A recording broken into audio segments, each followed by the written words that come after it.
Hi everyone.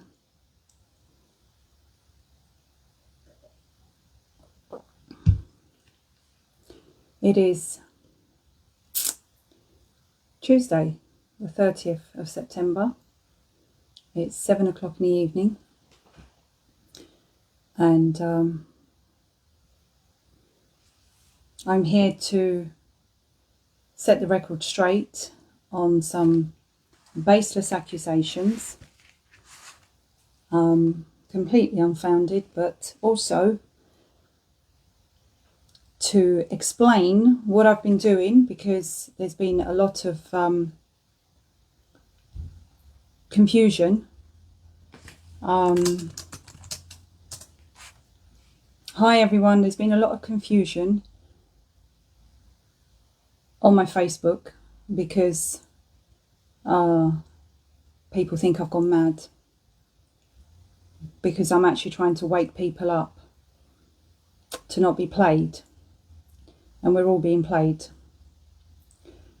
And I'm trying to, hi Natasha, and I'm trying to point out that there are so many infiltrators, controllers in the truth movement, be it the Tommy Robinsons. I've called quite a few people out, not by choice.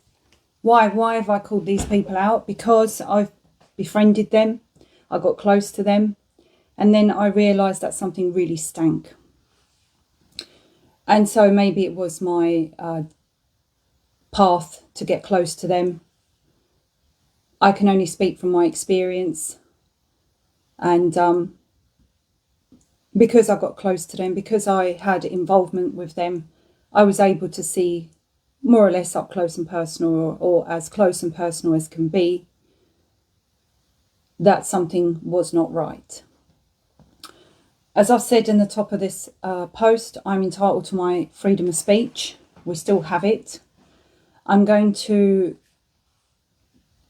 touch on a post that was written by Fiona Rose Diamond. She has quite a big following. She's quite big in the movement. I'm going to read what she said, and then I'm going to, for the people that don't know, a lot of you do know, and there's a lot of people that have told me don't waste your time, and I agree with you, it is a waste of time, but I'm not doing much else at the moment. But I feel this is important. I feel this is in the interest of the people, not the public, the people, to know the true colours of what we're dealing with. So if I see any trolling, useless trolling, I'm going to block you. I don't know who this person is. We've got one already who wants to talk about herpes. Not interested. She's blocked.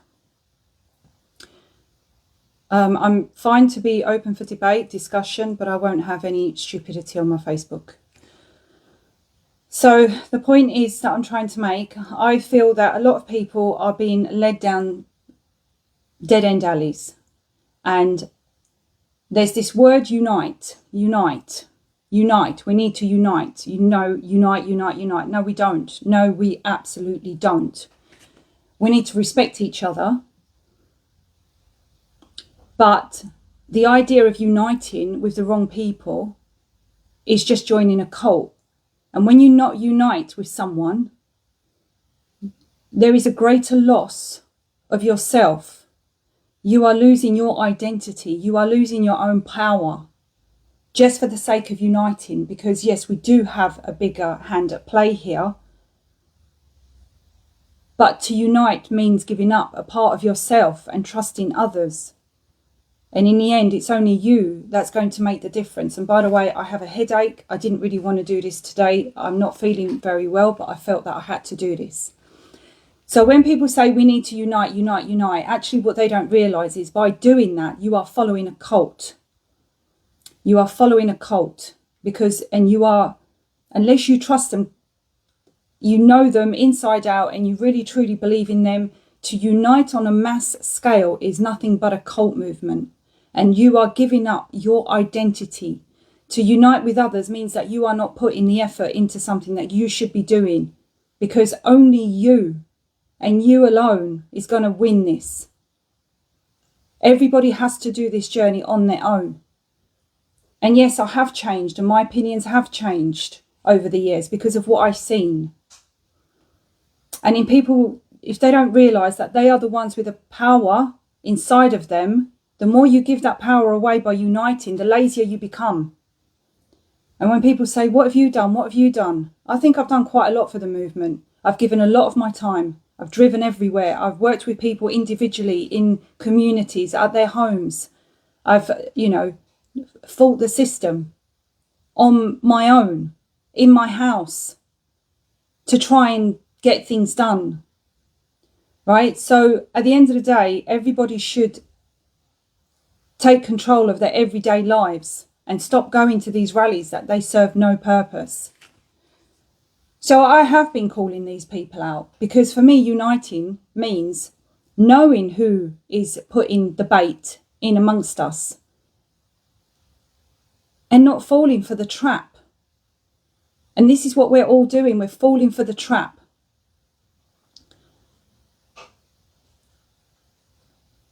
So I've released some videos of the people that are once again organising marches, digital ID march,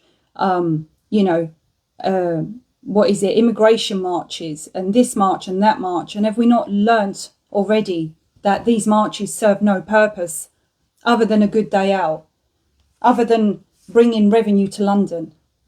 And it is you that is going to make the difference in your life, no one else. So because I've put some videos out, I think it was yesterday or the day before, showing you how controlled opposition work, and I'm not the only one, there's lots of evidence out there. Yesterday was Fiona Rose Diamond.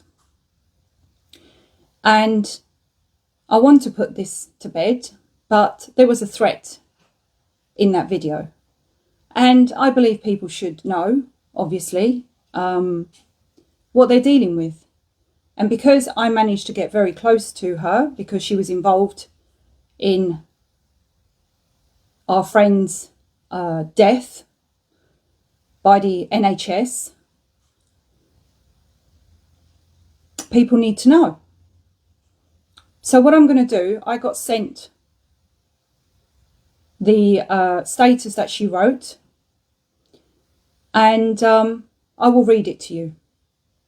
And then I'm going to break it down, and then I'm going to read some messages, not everything, because I'll have to hold some things back, to show you exactly why I'm warning you about these people. So Fiona had a drug and drink problem, yet she was quite big in the movement, in organising the events. These people came from nowhere, right in the beginning of COVID. And when I say to you, they're damage control, most of these people are damage control. They are there to contain and control the damage that's going to happen whenever something happens. That's their job. And so she had a serious drug and drink problem. And there is a saying, it's called Venus Veritas, which means that under the influence of alcohol, your true colours come out. You lose your inhibitions and your true self comes out. So just because someone has stopped drinking, unless they do the serious work on themselves, which I've been told by many that she hasn't, your true colours are still there. So we now have evidence by many people that she was working with the police. There are photos on my Facebook that you can have a look at. There's videos on my Facebook that you can have a look at. And this is why I warn you about following these people.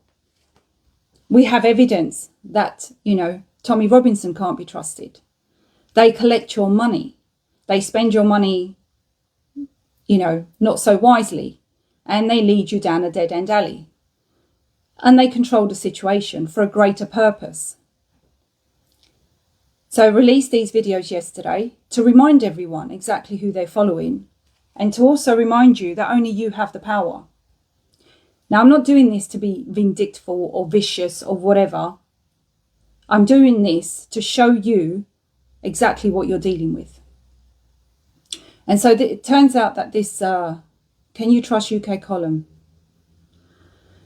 I don't know. She's got them on speed dial and they do everything she wants. So I don't know. I'll let you decide for that. I've been told things, but who knows? They put, some good things out there, but the only ones you can trust is yourself. At the end, it's only you that's going to make the difference.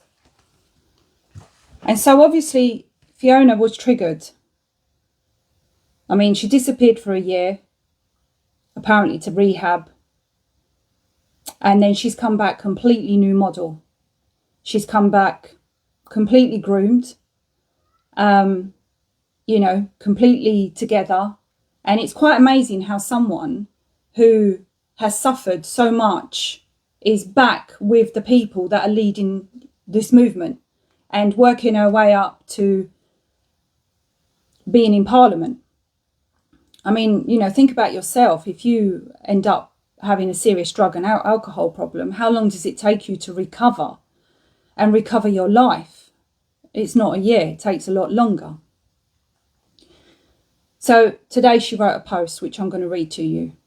For people that don't know, there's a lot of people that have been blocked by her and they have no access to her Facebook because she doesn't like to be challenged. And it starts like this. Why is it that when someone is hurt, lied about, attacked and abused, they're told to be quiet? Why is it the victim who's expected to be gracious, to swallow their pain and let the lie stand unchallenged? For years I stayed silent. I took hateful bullets after bullet. I watched people poison my name with lies. I won't let it continue. I let people use me, abuse me, and rewrite the truth. I told myself that silence was dignity, that patience was grace, that karma would handle it. But silence is not grace. Silence is not strength. Silence is complicity in my own erasure. My worth does not depend on how much abuse I can endure without speaking. My dignity is not measured by my ability to absorb cruelty without protest. I have the right to defend myself. I have the right to speak the truth, and I will. I never imagined I'd write something like this publicly. I have swallowed my pain, my rage, my humiliation. I've been told to rise above it, to ignore it, to be the bigger person. I have been silent, and while my reputation was shredded by the claws of liars and gossips, I believed the truth would stand on its own. But silence and self-censorship is a self-imposed torture for the benefits of everyone but myself. In September 2022, 3 years ago, yesterday, after years of relentless lies and attacks, I tried to take my own life. I nearly died. I'm here today only because my mother and my closest friends acted fast, because my door was unlocked and the ambulance crew got in. I'm blessed to be alive.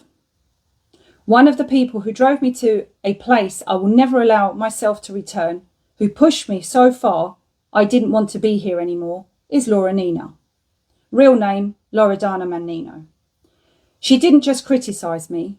She went out of her way to humiliate me, degrade and dehumanize me. She smirked, sneered and laughed like someone possessed, frantically posting about me, speaking of me with venom and showing a cruelty that ran to her very core. I have avoided saying her name because she is the kind of small, egocentric bully who feeds off the attention, who treats every mention like a thrill, a hit. But after 3 years, I finally read her words and watched her poison. And this time I will not stay silent. Laura, this is for you. You are not just a gossip.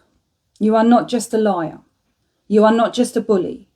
You are a sadistic, vindictive, obsessive tormentor who has weaponized my pain, my past and my mistakes to try to destroy me. You have stalked me with lies. You have mocked my trauma. You have twisted the truth into poison and fed it to others for years. Let's get something absolutely clear. I am not controlled opposition. I'm not a cop. I'm not MI5. I'm not MI6, Mossad, the CIA, the FBI, or any shadowy agency. I'm not a Satanist, a Mason, a handler, a plant, or some covert experiment of MKUltra. I'm not a man, and I'm certainly not any of the cruel, spiteful, or despicable things I've been accused of by you, your friends, or any other idle haters with too much time and too little truth. I have a pure heart and a clean soul, body and mind. That is a fact. I have sacrificed for the sake of humanity. That is also a fact.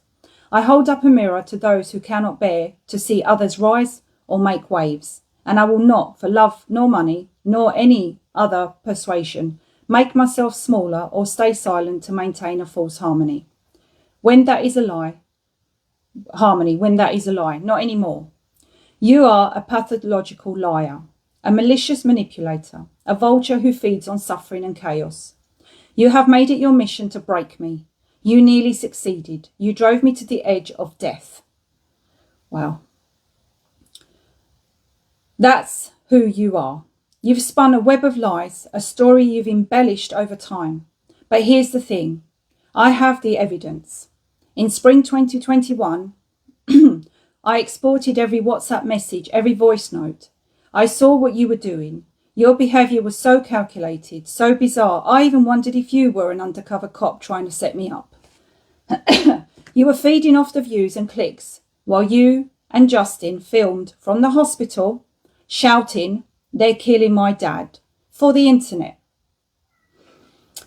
If any one of you watched the lives we done from the hospital when Roland was in hospital, and you truly believe that we shouted, "You're killing my dad," for the sake of the internet, then please say so now. Because if you really followed our story, you would have seen the stress, you would have seen the trauma, you would have seen exactly what we were trying to do. We were trying to save a man at the hands of the murdering NHS. It was disgusting. You thrived on the chaos and attention, like vultures circling a dying man. I'm telling you, she should write books, because this is exactly what it is. I think she swallowed a dictionary here to try and get all the words that she felt, the hate that she felt. When the press called me, the police, so in her own words, she's given herself away. Why would the press call her? When I spoke to Roland's daughter and the hospital lawyers got involved, I stepped back from both the situation, and you even wishing you well. But make no mistake, Laura, I hold the full chats and your voice, not just selective screenshots. The only thing I tried to do was help. What you and Justin did was vile. You lied about being his son and daughter-in-law. He raised his real daughter by falsely claiming she was estranged, having her removed as next of kin, while she frantically called the hospital. You completely misread his clinical state. Justin threatened to kill the consultant. Your friend urged Roland to take his CPAP via video call, take his CPAP off via video call in the early hours, while your followers ranted about false ventilation. He went into cardiac arrest and had to be resuscitated. That, and most of this, by the way, is absolute bullshit. But the CPAP was taken off for a few minutes. Roland put it back on. That did not cause him to go into cardiac arrest. Also, I spoke to Kate Shimarani, who Kate herself told me to be very wary of Fiona, that Fiona's dangerous, she's nobody's friend and everybody's friend, and she's got serious issues. Now, she said he went into cardiac arrest and had to be resuscitated. Kate told me that is absolute bullshit, because at the time there was a blanket do not resuscitate on everybody in the hospital. So if that was the case, they would not have resuscitated him, because he did not have a do not resuscitate on the books. You even tried to seize power of attorney by smearing his daughter as greedy, though she was never estranged at all. Your deception was sadistic, sick, and calculated. Maybe it's your own guilt you can't live with.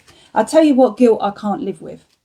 I can't live with the fact that we couldn't get a good man out of the NHS, that he made the choice to stay there, and that I got you and Ria involved, and you guys took over and then sided with the NHS.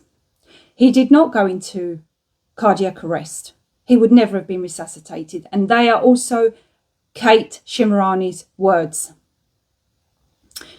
I am angry that a good man died, and there's many reasons why I'm angry, and I will share them. Roland and Justin were friends way before Roland went into hospital. Justin saw Roland like a dad, and Roland was the same with Justin. They had an agreement, which we have evidence of. Roland wanted Justin to be next of kin. It was Roland's wishes. We done nothing that Roland did not want. The only way that we could help him was to say that Justin was his son. It was the only way we could help him. So this is completely irrelevant. Whether he was or he wasn't, we were there to help him. We needed to get him out. And so Roland said, you are my son. I treat you as a son. I want you to be next of kin. We did not say that he had an estranged daughter, but Roland trusted us because we were fighters like him. And he knew we would do the best we could to fight for his right to live. So whatever you're trying to say in all this is absolute bullshit. But bring your evidence. I stayed silent. I chose dignity. I chose compassion. May Roland rest in peace. But while I wished you all the best and respectfully back to where you were plotting, you have tried to destroy my life for too long. You are venomous. You are ruthless. You are one of the most spiteful, divisive and sadistic people I have ever had the misfortune to know. And you believe your own lies now. You have lived in them so long that they've become your reality. But your reality is collapsing. I've done the work on myself. I've not had a sip of alcohol in 3 years. I've taken responsibility for my mistakes. I've faced my darkness. I have fought to heal. I fight for humanity every day, but I will not let you drag me back to the dark place you tried to build for me. I didn't realise I had that much power. Seriously. I mean, there's this woman that is leading the movement, right? She's put herself out there. You know, she's fighting the government. She's fighting everything. She's fighting to free everybody. And yet I, little nobody, has got the power to make her try and commit suicide. Really? I have that much power. Why? Why have I got that much power when you put yourself at the forefront of everything? And yet I'm the one with the power to try and make you commit suicide. Maybe it's your demons of all the people you hurt, and you've hurt a lot of people. So no, I don't have the power. It was your demons that caught up with you. You always surface at the same moments, the very moments when I'm creating, building or doing something meaningful. Whenever I am proactive, impactful, significant. Cool, mate. That is when you crawl out from the shadows. Your gossip and mockery are constant, but in these moments, you intensify your attacks as if trying to extinguish any light I generate, really. I wonder if Roland feels that you generated light for him. Let's have a look. People should be asking why. Not about me, but about you. Ask why. I'll tell you. I'm going to tell you. Your motives, your obsession, your need to undermine rather than contribute. I wouldn't contribute anything that you do because I know who you are. I have been consistently and completely honest. Not very true. Transparent, vulnerable and accountable. I am without question Wow, if this is not ego, if this is not narcissist, I am without question the most authentic person you have ever known, Laura. Yet you return again and again like a parasite feeding on momentum. You invoke my name because it amplifies yours. No, it doesn't. I invoke your name because I'm showing people that you are misleading them. But parasitic relevance is not the same as purpose. This ends now. You have exposed nothing. You have lied, constantly and shamelessly. You are cruel beyond comprehension, and you will have to answer for it in this life or the next. Karma is real. Justice is real. I actually hope whatever black hole exists inside you, whatever pit of hurt or jealousy or rage drives you to behave like this, heals. Well, when you can be honest about Roland, when you can come out and publicly be honest, completely honest about what happened in the hospital with Roland and how you treated us and how you turned against us and how you sided with the NHS and how you took Ria's side and then how you actually asked me for forgiveness and told me that I might have been right all along, then maybe I will forgive you. And then maybe I might heal. Because a man died at the hands of the NHS. And you were part of that.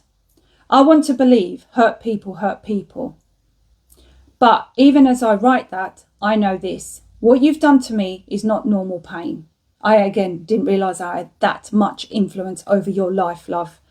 You're leading an army to freedom, yet me have the influence.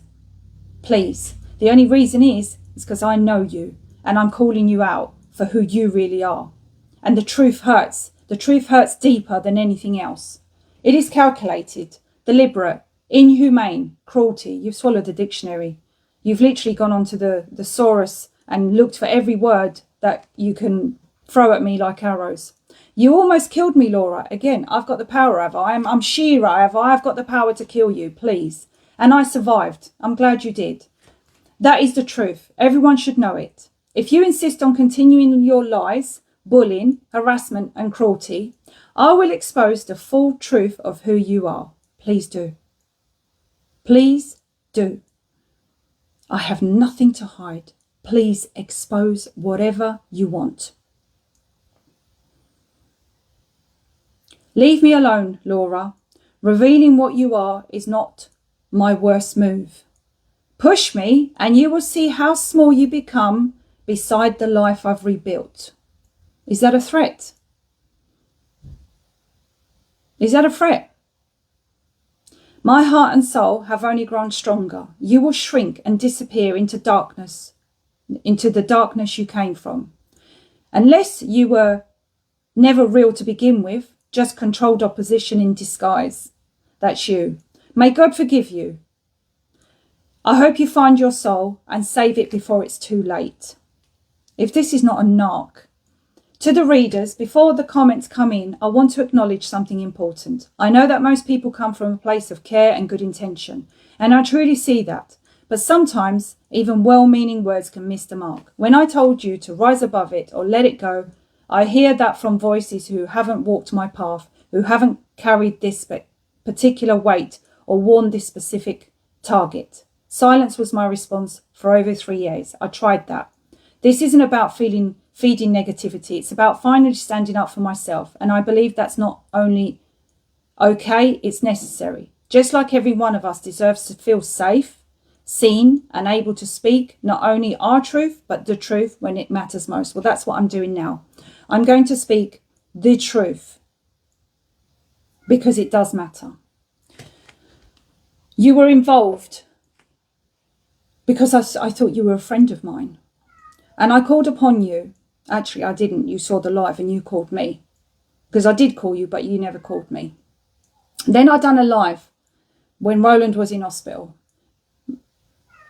And I hate dragging this up again.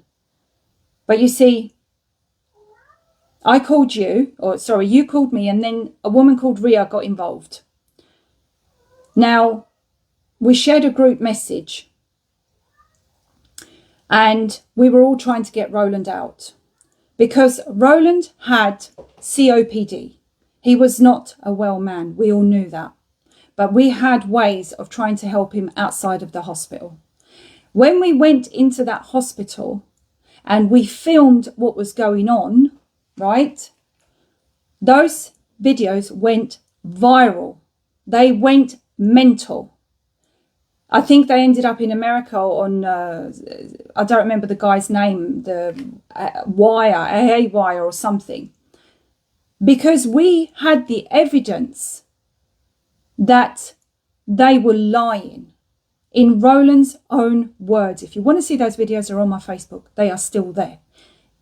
In Roland's own words, he did not have COVID. He never done a COVID test. And yet they told him he had COVID. And we know what was happening then. It was a standard procedure. Everything was down to COVID. Ria got involved. Fiona got involved. I was hoping with Fiona's contacts, you know, all the doctors she knows, Kate Shamarani, whoever, that she could get, InfoWars, thank you, that she could get people there to help him, because we had video evidence. It went absolutely mental. They were lying and lying and lying on top of lies. And we were calling them out. And yes, we were angry. Eventually, on that day, Roland made the decision, after being convinced by the head of the ward, to stay. And they promised him, they actually promised him that he would be out within 24 to 48 hours max. He never came out. I have recordings and I have evidence, and I'm only going to speak about a few. And Ria said in her own words, when they were trying to block us getting him out, because that same night when he decided to stay, he went into higher emergency. Now, yes, he wasn't a well man. She said, I know exactly what is going on. We know that ward is not full. No, it wasn't. And Roland had done lives from the ward, showing you what was going on. They're still on his Facebook, which, by the way, Fiona wanted his family to take his Facebook down. She was trying to convince them to hide the evidence.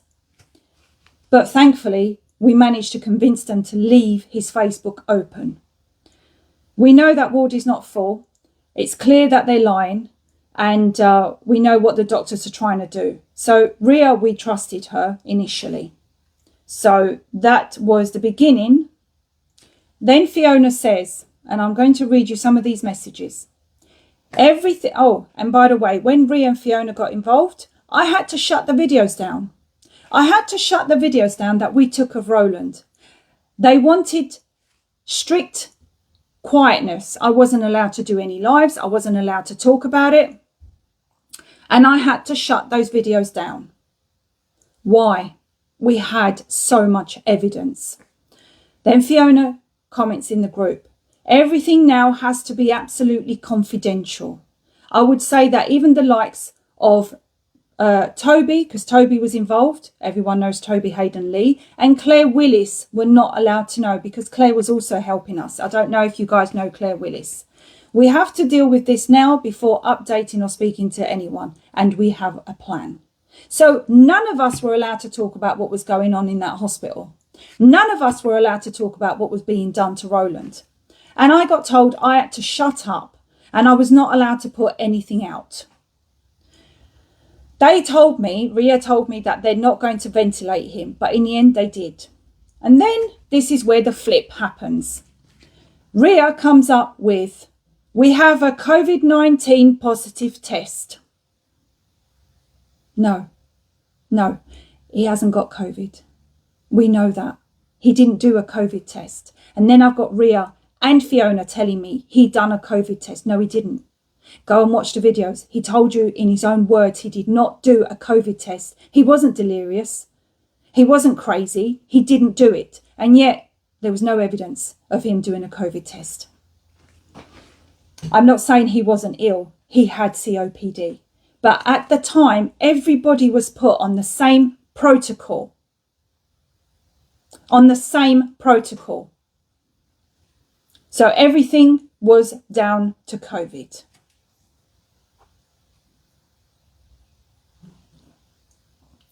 Again, Justin was his next of kin because Roland wanted that. But I had to shut up. Eventually, at the hands of them, Roland passed away. Not naturally. He was put on the Liverpool pathway. The reason that Roland couldn't leave the hospital initially was because the hospital wouldn't let him go. They would not give us the medication or the oxygen for him. And they put the fear of God in us and said, basically, if you put him in a car and he dies, it's your responsibility and you can get done for it. Because we weren't actually family, although Roland and Jay had an agreement, we didn't want to take that responsibility, but we left it to Roland. If he was going to discharge himself that day, we would have taken him. I had private ambulances. I had already an oxygen machine that would help him with his COPD. He probably would have lived another couple of months, maybe 6 months. Who knows? Who knows? But he would have gone naturally. And Roland's wish was to die at home. That's what his wish was. And that's why Fiona and Rhea got involved. They told us he wouldn't make it out of the hospital without his oxygen. Eventually, I have a recording of Rhea asking the doctors to put him on midazolam because he was ill. And we know at the time that midazolam that they used then was of higher quantity. And eventually, apparently, Roland agreed to be put on end of life. No, he didn't. He wouldn't have. So, Justin, we have now made contact with Roland's daughter. There is no problem. Roland wanted us there because he knew we would fight his corner. We went against all odds, did not wear masks in hospital during this peak COVID. Jay was there at end of life with him. And you know what? For 3 hours, that man was fighting to stay alive. He wasn't ready to go. They took his mask off. They injected him with the end-of-life concoction.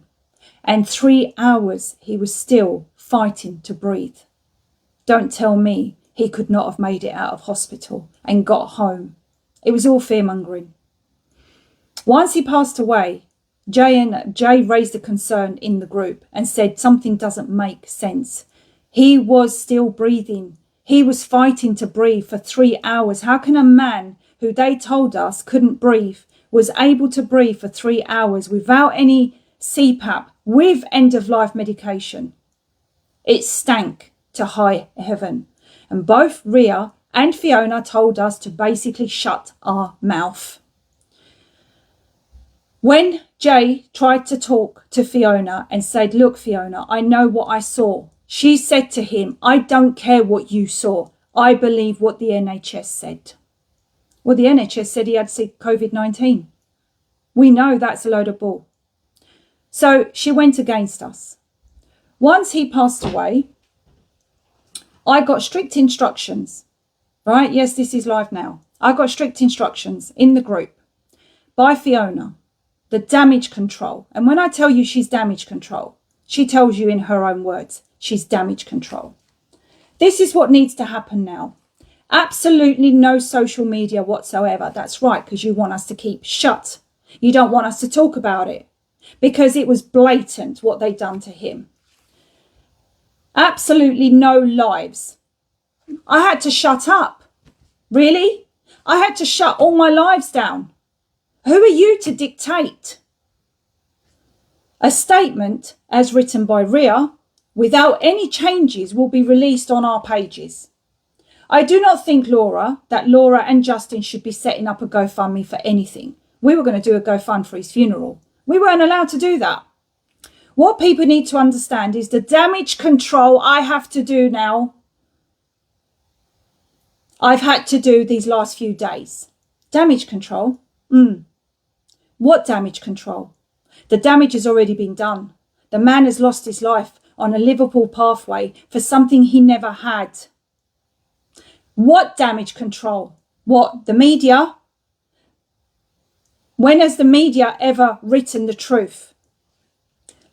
No matter what your beliefs are, No matter what your belief, Helen's current view of you is, because at the time there was friction caused by Fiona between his daughter and us, even though we were trying to help her. But all that friction got put aside and we made peace, and she knew that we were trying to help because we showed her all the evidence.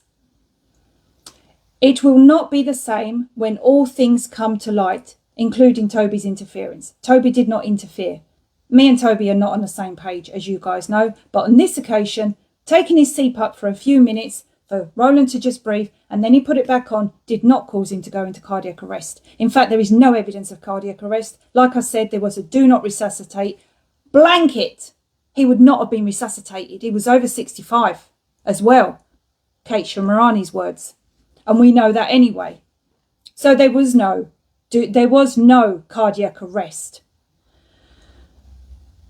I suggest the following. You post on Facebook that Roland passed away and leave it to that. So I was not allowed to talk about it. I had to seal my lips.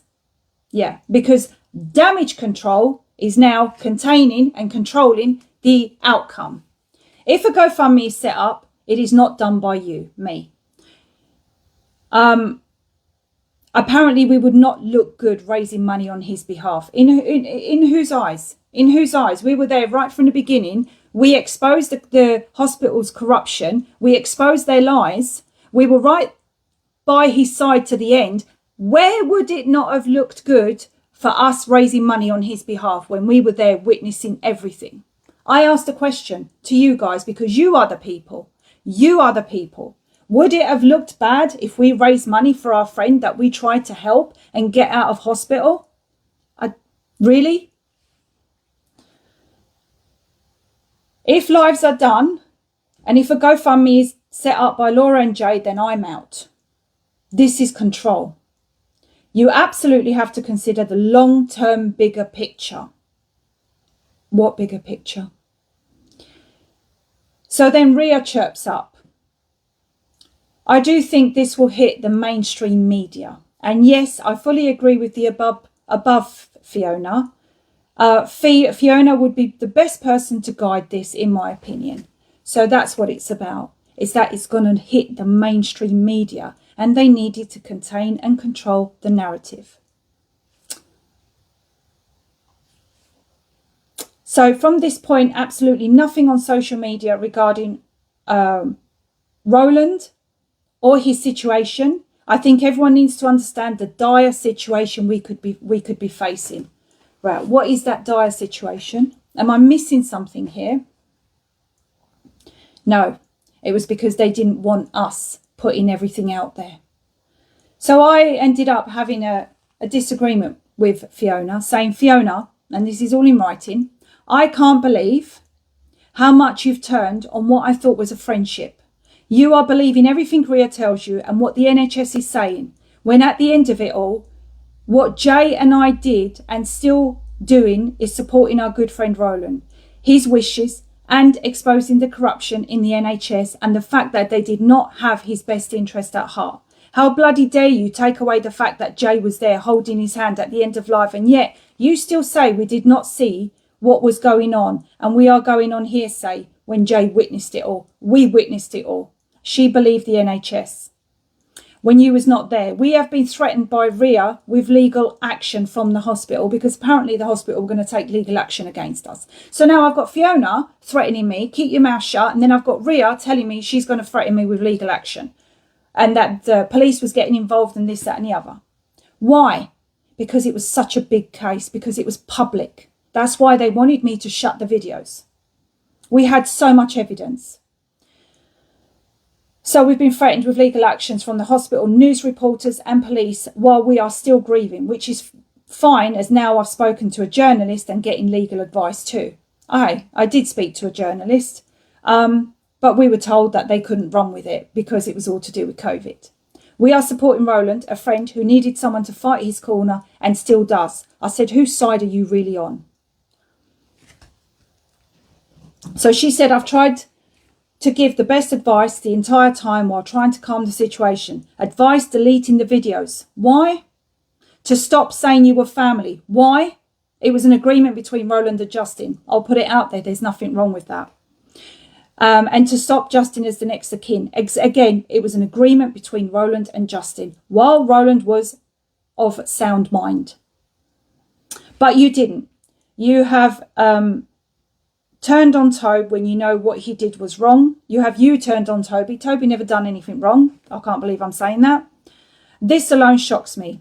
And the medical records with machine recordings will tell you what Toby did was shocking, dire for Roland. Well, we've never seen those medical records. There is no freaking evidence of it. I'm surprised to hear you've already spoken to a journalist. Legal advice is advisable, of course. I asked you to stop the social media, and now you're clearly attempting something here. Yeah, I am. I want to expose the bloody truth. I want to expose what the hospital was doing, but you were trying to shut me up. The facts are as they are. People still believe your family, which I said to you, you should correct. Doesn't matter. It really doesn't matter. We were there to save a man who was like family. There is a lot here that is detrimental to the movement because Roland was very unwell and as I posted on day 2, he needed the care he was receiving at the hospital. No, it's not detrimental to the movement. What's detrimental to the movement was us exposing the NHS and you and Ria. And Roland's wish, and this is why Ria was involved, was to die at home. Even though he was unwell, he knew he was going to die. He probably could have lived an extra few months if we'd have got in the right care, but his wish was to die at home. And you guys made sure he didn't.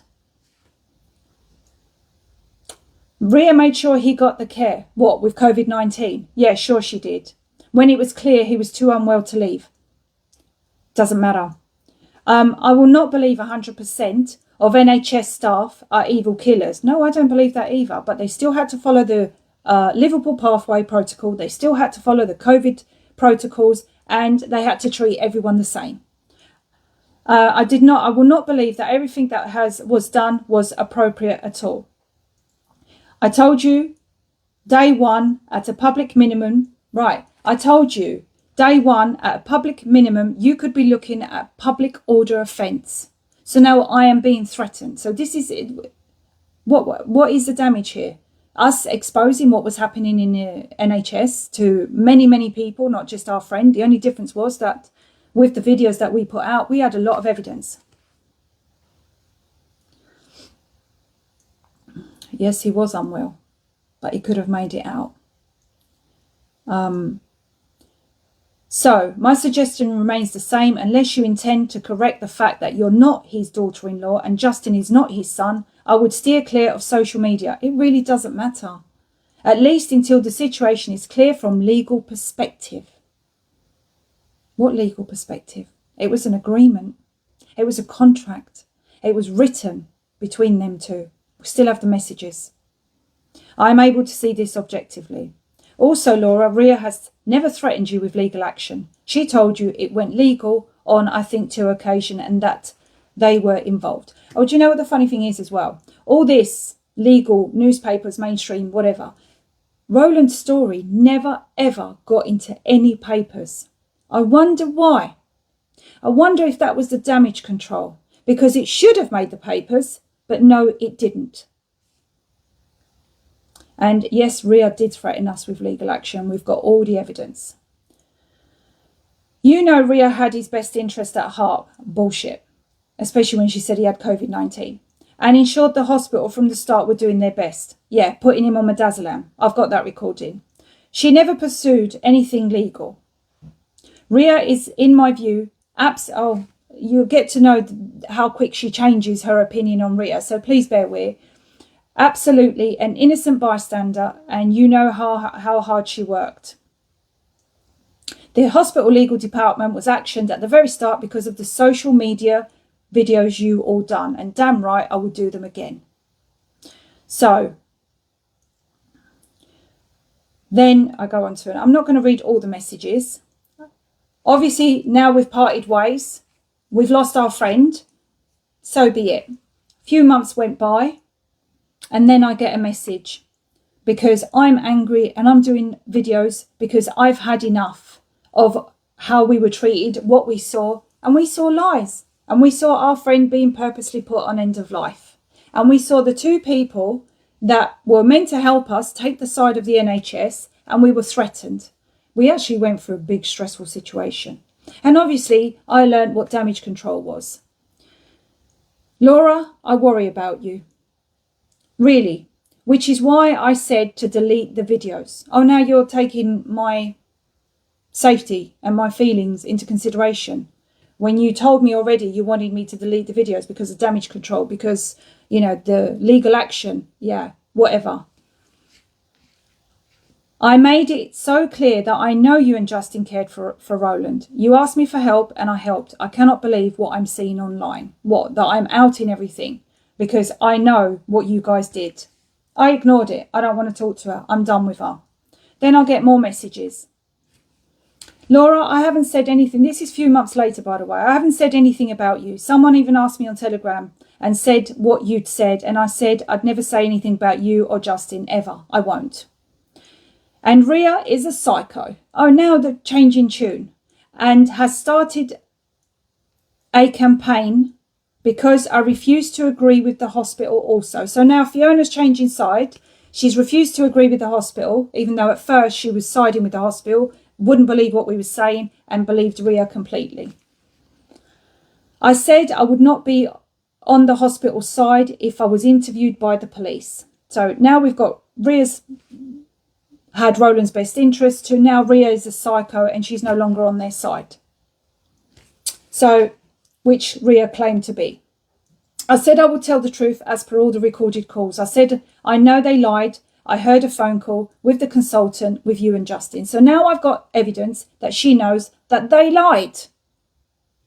My thoughts are that after you and we fought for him not to be ventilated and have a no DNR, that the hospital had so much heat on them that they had to give him the care.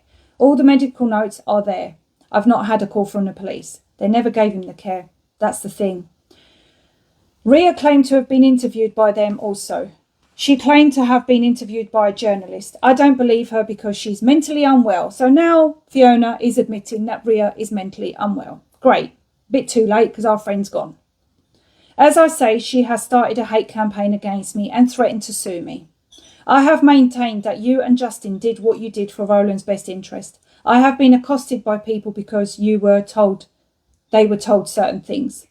What you should ask the family is this. The daughter told me that they had seen that he had a COVID vaccine. He never had a COVID vaccine. Everyone that knew Roland, and this is what Ria was starting to push out, knew that he was anti-COVID, anti-masks. But I'm not on Ria's side. I have so many recorded calls. I'm not on the side of the hospital because I know what a fight it was for 3 days to get them to actually do their job. I tried to help the family but saw what had happened on social media and stepped back. I would be very wary of Ria as she has absolutely turned on me because she couldn't control me. You were trying to control the situation as well. She has actively tried to ruin relationships I have. She tried to get some doctors to come to the hospital apparently, but Ria discouraged it because she doesn't like Kate Shimarani, and Kate and some other doctors were meant to come to the hospital. No one ever did.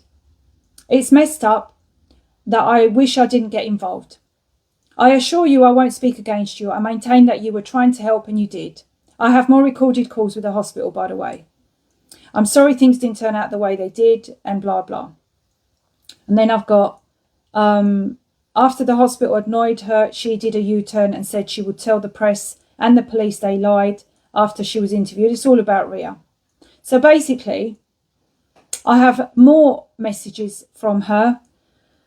It's okay, because then I got in touch with Kate Shimarani. I spoke to Kate Shimarani. We did speak about this, and she told me to stay clear of Fiona. Fiona's dangerous. She's unstable. She has alcohol problems, and she's very, very aggressive. And I know that because I received abuse from Fiona when we were friends too. Not a nice person, especially under the influence. But at the end of the day, until she can be honest publicly about this, and honest about what the hospital done, and honest about her involvement in this, initially siding with the NHS, initially telling me to shut everything, to not do lives, to not do this, and to do the damage control. I ask why? Why? So they were the end of the message, and trying to get Roland's Facebook shut down. So everything you're saying in your post, Fiona, is utter bullshit. It's utter bullshit. All you've done is swallowed a dictionary to try and find every single word to try and make me look nasty, evil, abusive, jealous, whatever. I mean, you literally have gone through all these words to try and really put that rage out, because I and many other people have seen you work with the police. I've seen you laugh and joke with the police. I've seen you stage the events where you have to clear the road with the police. I've seen you take your drink before you have to go and be arrested, and you get told by the police that you're going to be arrested.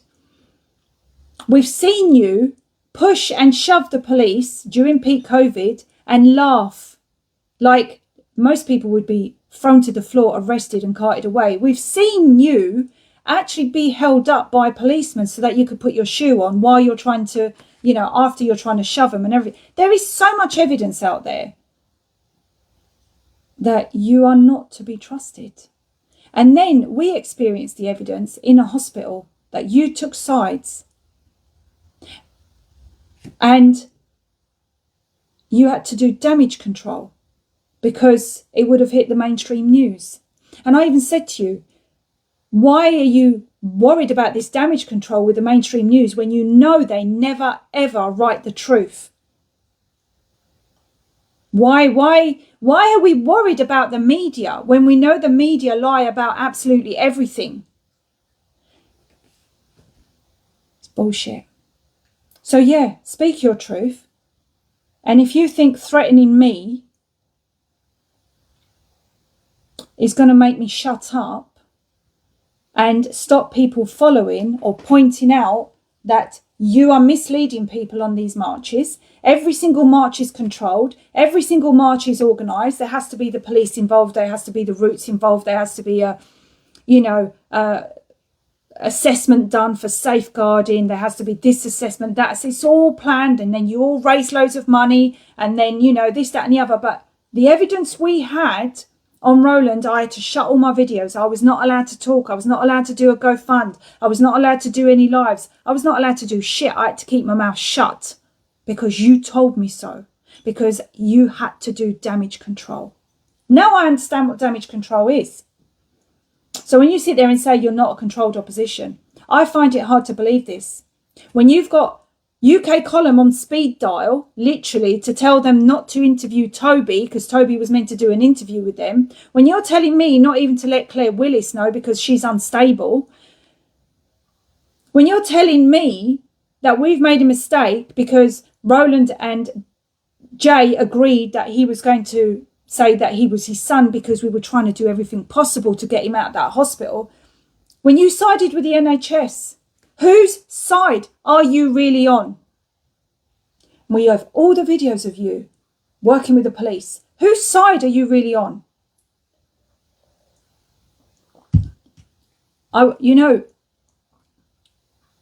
If you want to repent and be honest and truthful, you should be honest about what happened at the hospital. Because you were involved. And maybe you did make mistakes, and maybe you did try to rectify them. But attacking me for pointing out the obvious is not repenting. And I will not stop. I will not stop calling out the people that are misleading. And what happened in that hospital, a man lost his life. He lost his life when he did not need to. He did not get his dying wish. He wanted to be at home, and whatever the cost, he wanted to die at home. But between you and Ria, he got kept there, and he got put on a Liverpool pathway, and he got put on midazolam, and he was killed. And when we told you that he was murdered, you both told us to shut up and not talk about it. So yeah, that's why I'm angry, along with everything else. And that's why I never spoke to you. And that's why Kate even told me to stay the hell away from you. And then Kate try to get us to talk, and I'm not interested. I'm genuinely not interested. And if I have the power to try for you to kill yourself, then you seriously do have problems. If I have the power inside me to make you want to commit suicide, then you have got demons and guilt inside of you, because I don't have the power, nor do you have the power to try and make me kill myself. I don't have that power to do that. So don't try and blame me with your frigging swallowed dictionary and your self-pity and your victim mentality, that everything that happened to you was because of me. No, love. No, it's all because of you, because you must be involved in something that deep down inside you is actually hitting your core, because you know what you're doing is not honest. It's not integrity. It's not being in the truth. So trying to make people think that it was me and what I've done because I'm trying to expose things that you lot were involved with that made you commit suicide or try to commit suicide, when actually it was your alcohol abuse, it was your drug abuse, it was the amount of people you have abused, and there are loads. They're just too scared to come out. In fact, I wish these people would grow some bollocks and actually come out and say it, because I've spoken to some of them behind the scenes and I know what abuse you gave them. The same abuse you gave me, but worse. So no, it's not me, love, it's you. And so if you want to threaten me, I'm happy to bring everything out. I have nothing to hide. Nothing. You know? Where's that little freight gone? I'm not interested in you.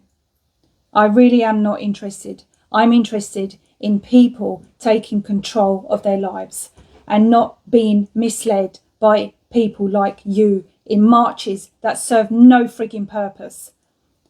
How many years are we going to spend marching for our freedom? Have we not learnt from COVID that marches do not give us our freedom? How many years do we have to give you money and every other idiot out there, I'm going to try not to swear, to lead us down the dead-end alleys, to unite. Uniting is giving a piece of yourself away.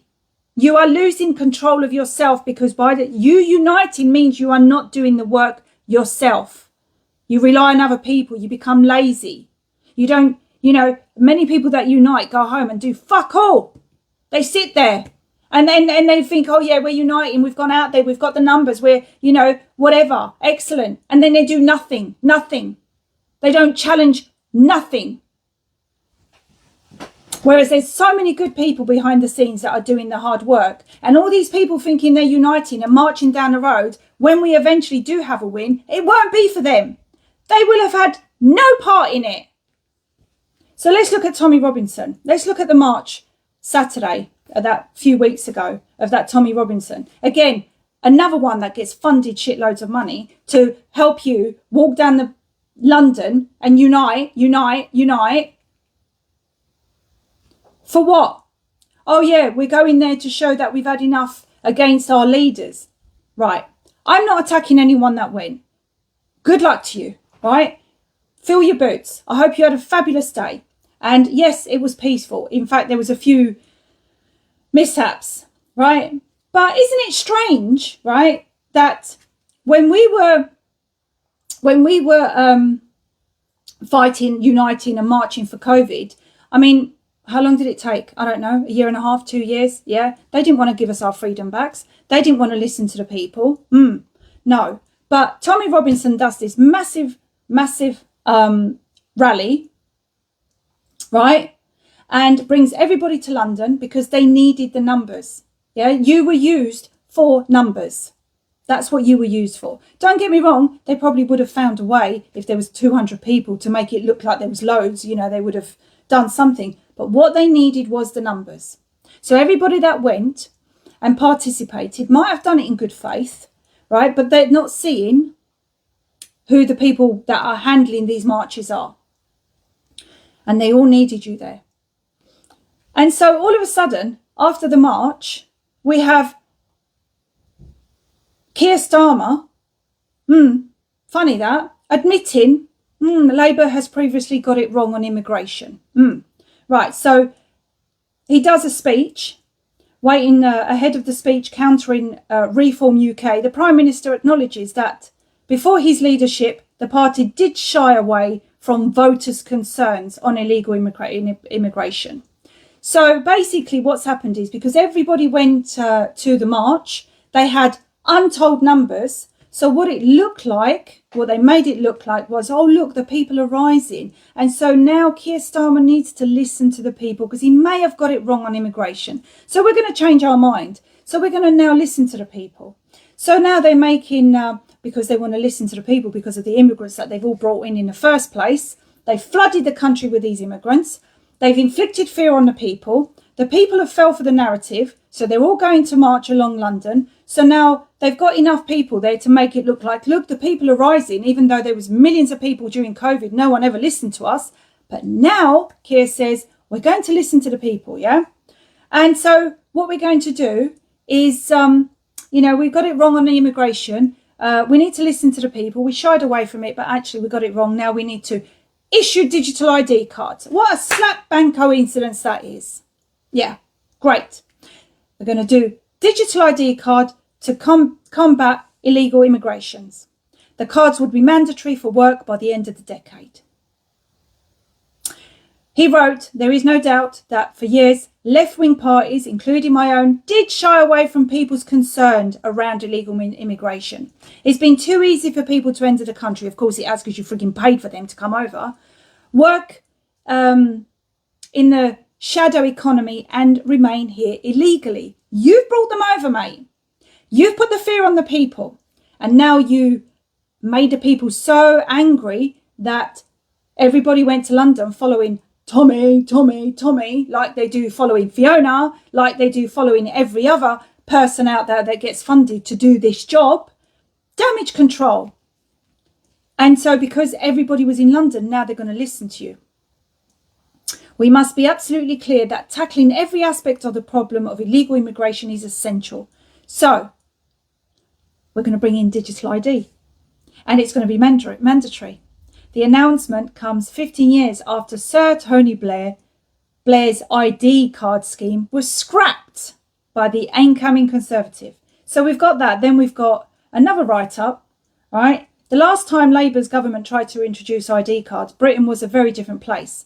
It was pre-smartphone era, and less than half of the population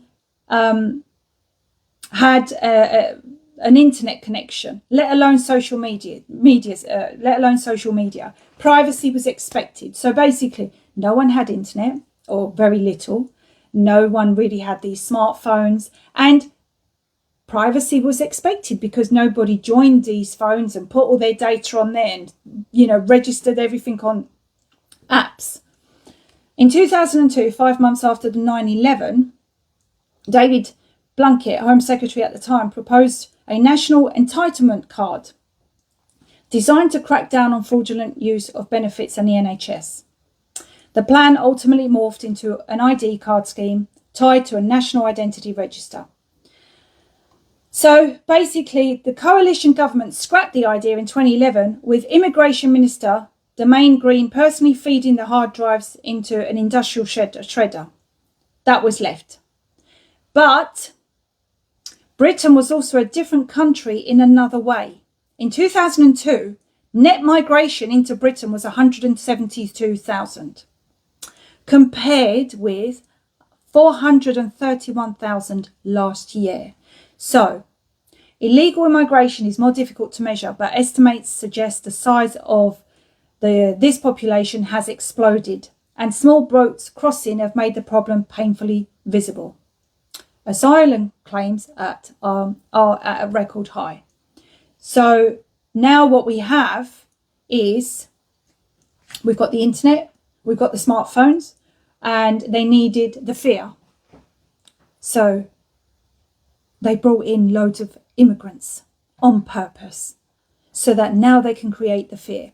There goes Tommy, staged events, and he does his job and he leads everyone to London. Obviously the staged events and obviously the illegal immigration is going to keep, rightly so. I'm not saying that, we shouldn't get upset because of everything that's going on, but it's all been done on purpose to bring in this digital ID. So, what can you say? They've all been done on purpose. So now what you're going to get is a pushback. And what a coincidence as well. So we got Tommy Dunney's rally. After the rally, Keir Starmer says we need to bring digital ID. And just so happens that Fiona's got now another rally in October against digital ID. But all that stops you taking control in your own life and fighting against it. Because you see, during COVID, it was the people that fought in their everyday life that fought against losing their jobs. Some of them didn't give a crap and they walked out. They lost their jobs. They never got vaccinated. They resisted in their everyday life like I did. Right? They are the people that won, not the people that went marching. The only thing that happened during COVID, during these marches, is that it showed us how many people were willing to unite. It was a completely different story then, because it was about our body autonomy, our freedom to be able to work. And they made up this COVID, right? This COVID hoax, which Ria said Roland had, which Fiona supported. Yeah. But we stood in our everyday life. And that's where the real fight is. We didn't need to go to London, but they were different stories. But they created a problem. They created COVID and we all went marching. They've done the same thing with the immigrants. They've created a problem and everybody goes marching. But this time, Keir wants to listen to you because it's clear the people have spoken by the size of the march. That's why it was one of the biggest marches worldwide. So what is going to happen? I'm going to share my opinion. We've got all these marches taking place against digital ID, against this. Only you, in your own private capacity, in your own private life, in your everyday life, you are the only one that's going to make a difference. Like you did with COVID. You need to resist at all cost. You need to fight them. You need to find the paperwork. We need to fight this properly, not marching and giving away half of yourself, half of your power to people that don't deserve it. People that are not there for you. They are not there for you. So there's going to be a big resist. There's been a petition. Straight away a petition's been put out. These elites are 5 steps ahead of us, probably 10 steps ahead of us because we are stupid. And we are, absolutely. Okay? They've been dealing with this for years. They were expecting the pushback. They were expecting us to sign the petition. And once it gets past 10,000 whatever, it's got to go to government. But they knew it was going to bypass that. So now it's got to go straight to Parliament. There's millions of people that signed it. Do you think they didn't already know this was going to happen? Of course they did. Of course they did. So it's going to go to Parliament. Well, Parliament needs to listen to the people. When you've got that many signatures, they need to listen to the people. So a couple of things could happen here. A couple of things, right? And I'm not saying this is what's going to happen, but this is what I'm thinking. So hear me out. I could be wrong. I could be right. Who knows? I could be halfway there.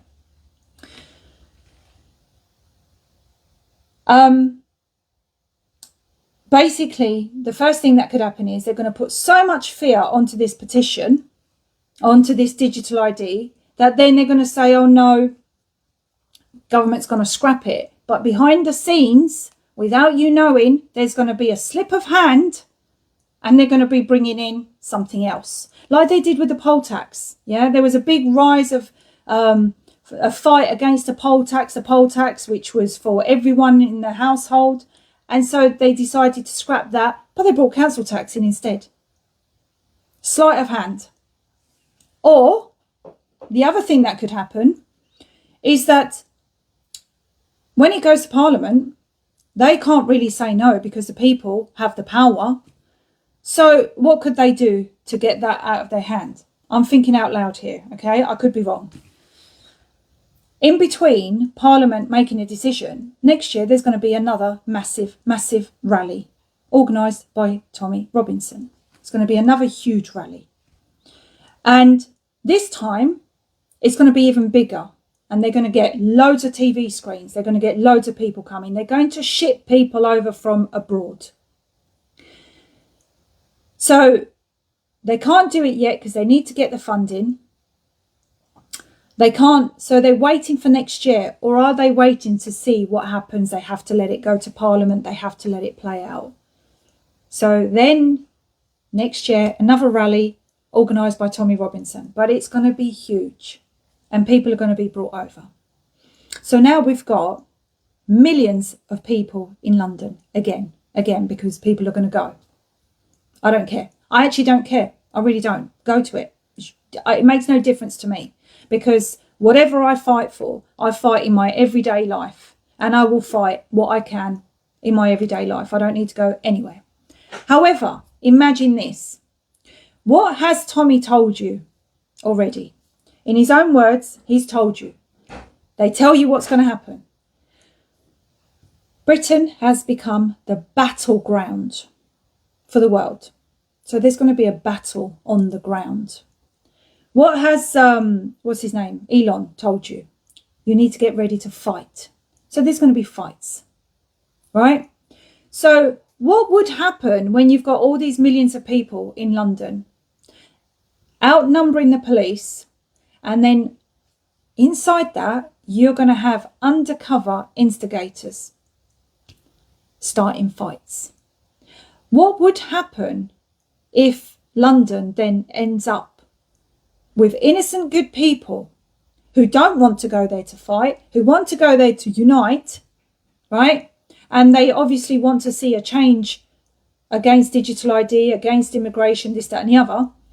If the biggest fight broke out in London, because you've been told London is the battleground, right? Then we would go into a state of, similar to COVID, a state of emergency, right? We would then go into a state of emergency. And they will have to bring in the Civil Contingency Act 2004. We would be, like we did with COVID. They took away your rights. They took away your freedom. They took away your human rights under a state of emergency. And you think that they're not going to do that again? And then maybe bring in the army, who knows? Maybe people talk about martial law, who knows? Because the police won't be able to cope with the fights. There'll be too many people. They're going to have to bring in reinforcement. Who knows if the army will get involved? That's what I see. That's what I see. And that's why I tell people do not go. Not because I don't agree that there is a problem in our country. Not because I don't agree that all these illegals need to leave, right? But you have to ask yourself why they've been brought over here in the first place. Why is Keir Starmer now listening to the people? Why? They've created, look at thieves. Look at how this country's been destroyed. Don't just look at the immigrants. Look at how many people can walk into a shop and steal and nothing gets done.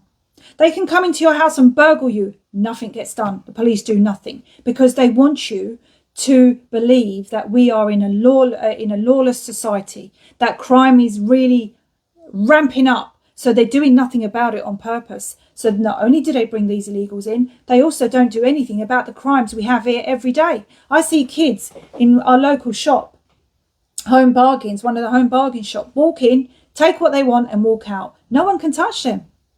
Tesco's, I believe, can't even call the police out below £1,000. All done by design. So that way, not only do we have the immigrants, not only do we have, everybody needs a digital ID, all by design. So if next year there's a huge rally, because of whatever, and it all kicks off, As per the words of Tommy, it will be a battleground. As per the words of Elon Musk, you need to fight. We could end up going in a state of emergency. And they will reenact the Civil Contingency Act 2004, which meaning of emergency. In this part, emergency means an event or situation which threatens serious damage to human welfare in a place in the United Kingdom. An event or situation which threatens serious damage to the environment of a place in the United Kingdom. War or terrorism which threatens serious damage to the security of the United Kingdom. Well, I believe we already have this. We already have a threat to United Kingdom. War, terrorism, whatever. We already have all these threats. But then once they take over, they'll probably lock us down and they say, right, like they did with the COVID, no one can go back to work, no one can do this until you have your vaccine, take your vaccine. And then we want to bring in digital green cards or whatever. It didn't work. That's what I think. I could be wrong. But they're going to try something.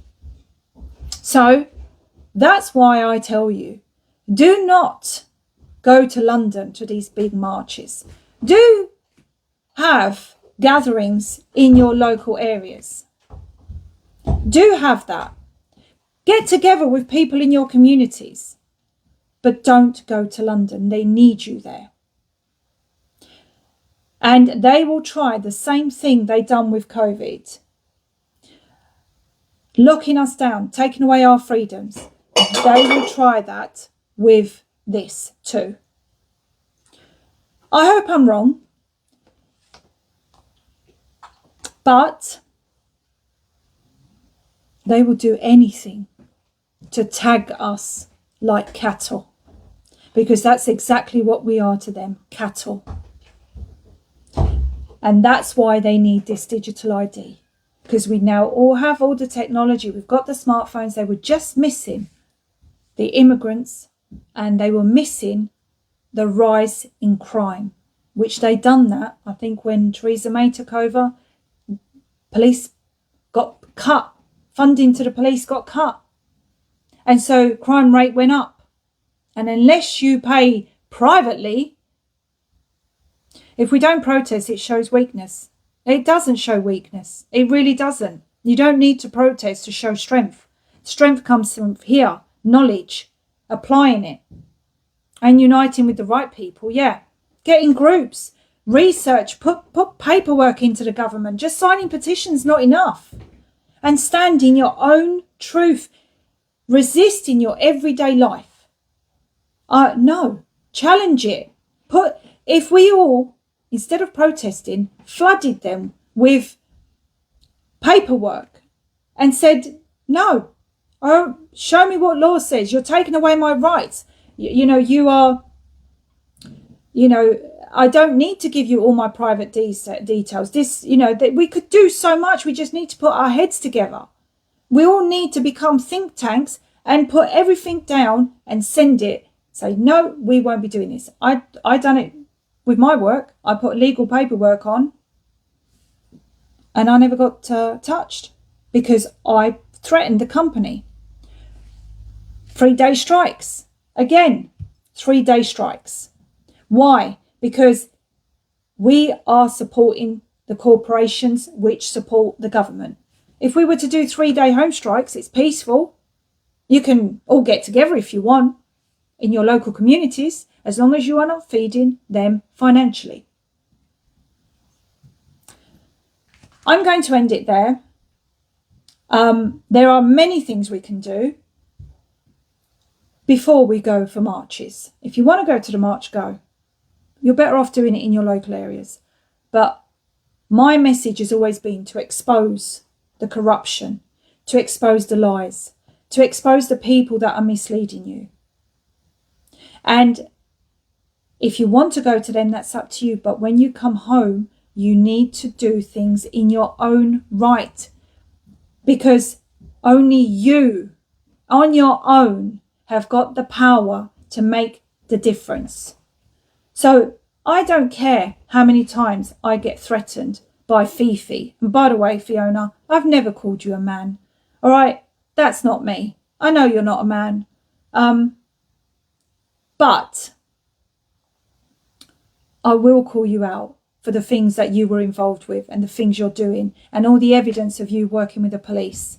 You are not someone that can be trusted. You are not someone that can be relied upon, right? And there's untold evidence out there of you not being honest and legit. Many people in the movement won't even work with you, high up in the movement. So if you want to threaten me and you want to bring everything out, do it. And if you want to accuse me of almost killing you for being the reason you commit suicide, then you shouldn't be anywhere in this movement because you're weak. I'm out of here. If you think of me what you like, if you think that I'm everything she said, that's up to you. If I'm not here and I get taken out, that's because of the threat that she's made. But I really don't care about her, and I don't care what people do. I do care to a degree because I don't want people going down following idiots. The power lies within you. Okay? And that's it. The power absolutely lies within you as an individual in your life. And I've said this before. You need to be the best version of yourself, not someone else's version. So I will not unite with the devil. I will not march with people that are controlled opposition because I know that will end up not in my favour. You know what? I will stand with people who are organising local protests. Yeah, I'll go to them. I'll support you. I've already been asked to go to one in Crawley. If I can make it, I will. Because I know that the people that are leading that are genuine, absolutely genuine. And I'll support them. But these people out there going on the iconic show and this show and that show and then, jiggling the pot, asking for money and go funds and we need to pay for this TV screen. Oh, keep your money. Invest it in yourself. Right. Much love to everyone. If I've not covered everything, I'm sure I might have missed something out. There could be probably more that I could go and rant about. Watch this space. If I'm not here tomorrow, then I've been taken out by Fifi's, handlers. Much love to you all. Mwah. Ciao, ciao.